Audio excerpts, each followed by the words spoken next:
दोस्तों 6 अगस्त 1945 यानी आज से लगभग 79 ईयर्स पहले अमेरिका ने जापान के हिरोशिमा पर परमाणु हमला किया। इस हमले से आग और धुएं की ऐसी लपटें उठी कि वहां के आसपास के वातावरण का तापमान 3000 से 4000 डिग्री सेल्सियस हो गया और 10 सेकंड से भी कम में हिरोशिमा तबाह हो गया। इस हमले से हजारों लोग भाप बनकर उड़ गए और लोग मकानों की दीवारों से चिपक गए। रिपोर्ट्स की माने तो इस हमले में महज कुछ मिनट में 70,000 लोगों की जान चली गई थी। पर हैरानी की बात तो यह है कि इतनी बड़ी तबाही के बाद भी अमेरिका नहीं रुका। हिरोशिमा पर बम गिराने के ठीक 3 दिन बाद 9 अगस्त 1945 को जापान के नागासाकी पर एक और परमाणु हमला कर दिया, जिसमें 74,000 लोग मारे गए। अमेरिका ने हिरोशिमा पर जिस बम को गिराया उसका नाम था लिटिल बॉय, जबकि नागासाकी पर गिराए गए बम का नाम था फैट मैन। ये दोनों बम इतने ताकतवर थे कि उन्होंने जापान को अपाहिज बना दिया। देखते ही देखते जापान पूरी तरह से तबाह हो गया। आज भी वहां जाने पर वहां की सड़कों और दीवारों पर आपको परमाणु बम के हमलों के निशान देखने को मिल जाएंगे। लेकिन इन सबके बीच सबसे बड़ा सवाल यह है कि इतनी तबाही मचाने वाले इन न्यूक्लियर वेपन्स को बनाने वाला शख्स कौन था, और सबसे जरूरी उन्हें इस घातक हथियार को बनाने का ख्याल कब और कैसे आया। दोस्तों, अगर आप भी इन सब सवालों के जवाब जानना चाहते हैं और अपने ज्ञान को बढ़ाना चाहते हैं और कुछ नया सीखना चाहते हैं तो हमारे साथ इस एपिसोड के अंत तक बने रहें। तो मेरा नाम है अनिरुद्ध और चलिए शुरू करते हैं आज का ये एपिसोड। दोस्तों, सबसे पहले तो आप यह जान लीजिए कि हिरोशिमा और नागासाकी पर गिराए गए न्यूक्लियर वेपन्स को अमेरिका के मैनहट्टन प्रोजेक्ट के तहत तैयार किया गया था। इस प्रोजेक्ट के बारे में हम आगे विस्तार से जानेंगे। इस प्रोजेक्ट को सफल बनाने में अगर किसी साइंटिस्ट का सबसे बड़ा योगदान था तो वे थे जूलियस रॉबर्ट ओपेनहाइमर। और यह बात सिर्फ मैं नहीं कह रहा, इनफैक्ट मैनहट्टन प्रोजेक्ट में ही उनके साथ काम करने वाले जेरेमी मैनस्टेन ने भी अपनी बायोग्राफी पोर्ट्रेट ऑफ एग्निमा में लिखा कि अगर ओपेनहाइमर न होते तो कोई और शख्स परमाणु बम की कल्पना को साकार नहीं कर सकता था। दोस्तों, हम हिरोशिमा और नागासाकी में तबाही मचाने वाले लिटिल बॉय और फैट मैन के बारे में बात करें उससे पहले आइए रॉबर्ट ओपेनहाइमर के बारे में थोड़ी सी जानकारी हासिल कर लेते हैं, जिन्होंने इन दोनों न्यूक्लियर वेपन्स को बनाया था। रॉबर्ट ओपेनहाइमर का जन्म 22 अप्रैल 1904 में अमेरिका के न्यूयॉर्क सिटी में एक यहूदी परिवार में हुआ था। इनका पूरा परिवार जर्मनी से आकर अमेरिका में बसा हुआ था। रॉबर्ट बचपन से ही काफी होशियार थे। उन्होंने अपने 3rd और 4th क्लासेस की स्टडी सिर्फ एक ही साल में कंप्लीट कर ली थी और 9 साल की ही उम्र में उन्होंने ग्रीक और लैटिन लिटरेचर पढ़ना स्टार्ट कर दिया। और जब वे 8th स्टैंडर्ड में थे तो उन्होंने पूरे साल की स्टडी महज आधे साल में ही कंप्लीट कर ली। रॉबर्ट की इंटेलेक्चुअल कैपेबिलिटीज इतनी एडवांस थी कि 12 साल की उम्र में ही न्यूयॉर्क मिनरोलॉजिकल क्लब में उन्हें अपने यहाँ लेक्चर देने के लिए इनवाइट किया था। अब आप खुद सोच सकते हैं कि रॉबर्ट कितने ज्यादा टैलेंटेड थे। हालांकि टैलेंटेड होने के बाद भी रॉबर्ट की लाइफ में प्रॉब्लम्स कम नहीं थी। दरअसल स्कूल के दिनों में रॉबर्ट्स का हाव भाव और चलने बोलने का तरीका भी बाकी लड़कों से थोड़ा सा अलग था। साथ ही वो काफी ज्यादा सेंसिटिव भी थे। वो छोटी छोटी बातों को दिल से लगा लेते थे और रोने लगते। उनकी इस नेचर की वजह से उनके क्लासमेट्स उन्हें बुली किया करते थे।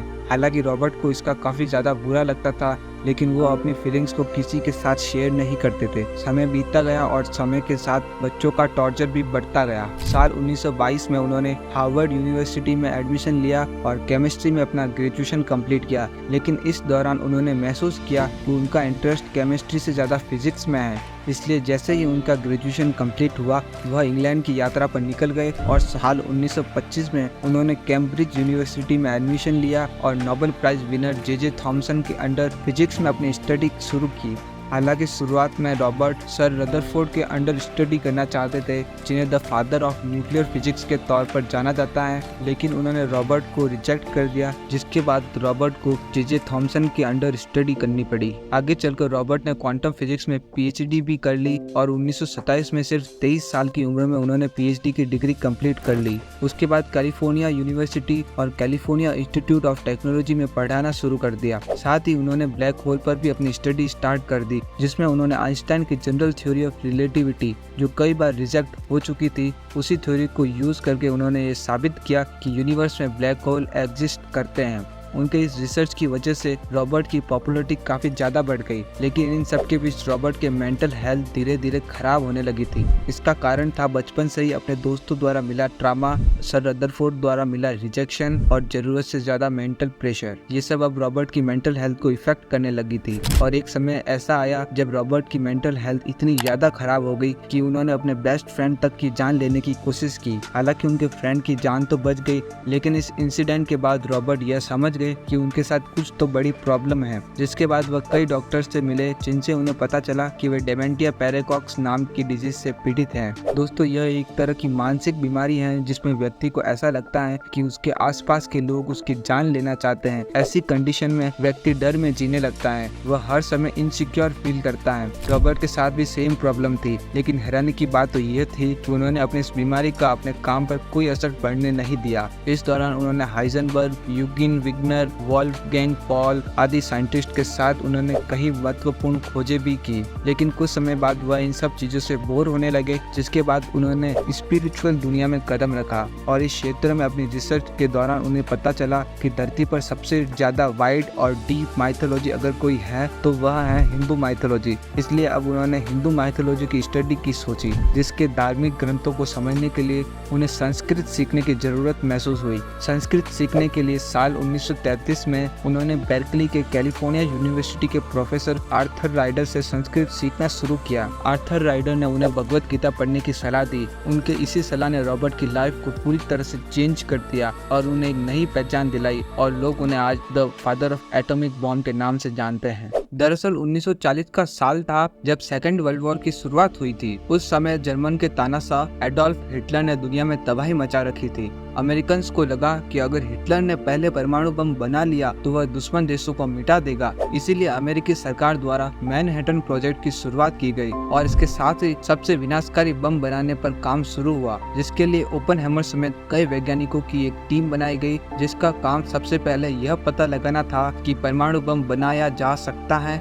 या फिर नहीं। कई सालों की रिसर्च के बाद 1942 तक यह कंफर्म हो गया कि परमाणु बम को बनाना संभव है। बस फिर क्या था, ओपनहेमर और उनकी टीम ने अपनी स्किल्स और इंटेलिजेंस की हेल्प से एक ऐसा बम बनाया जो मुंबई जैसे 3 महानगरों को पलक झपकाते ही तबाह कर सकता था। ऐसा कहा जाता है कि शुरुआत में ओपनहेमर बम बनाने के लिए तैयार नहीं थे, जिस पर यूएस गवर्नमेंट ने ओपनहेमर को समझाते हुए कहा कि अगर उन्होंने परमाणु बम नहीं बनाया तो वह दिन दूर नहीं जब जापानीज हमारे घर में घुसकर हम पर हमला कर देंगे। यूएस गवर्नमेंट की यह बात सुनकर ओपनहेमर को भगवत गीता का वह श्लोक याद आ गया था, जिसमें अर्जुन कुरुक्षेत्र में अपने भाइयों के खिलाफ जंग लड़ने से मना कर देते हैं। तब श्री कृष्ण अर्जुन को समझाते हुए कहते हैं, तुम्हें न चाहते हुए भी इस जंग को लड़ना होगा क्योंकि यह तुम्हारा धर्म है। इस धरती पर कौन कितने समय तक जीवित रहेगा ये सब कुछ भगवान के हाथ में है, न कि तुम्हारे हाथ में। अगर अर्जुन तुम उन्हें नहीं मारोगे तो मैं खुद उन्हें मार दूंगा। उनका मरना तो तय है, इसलिए तुम सिर्फ अपना कर्म करो। दोस्तों, भगवत गीता का ये श्लोक याद आने के बाद ही ओपनहेमर परमाणु बम बनाने के लिए तैयार हो गए,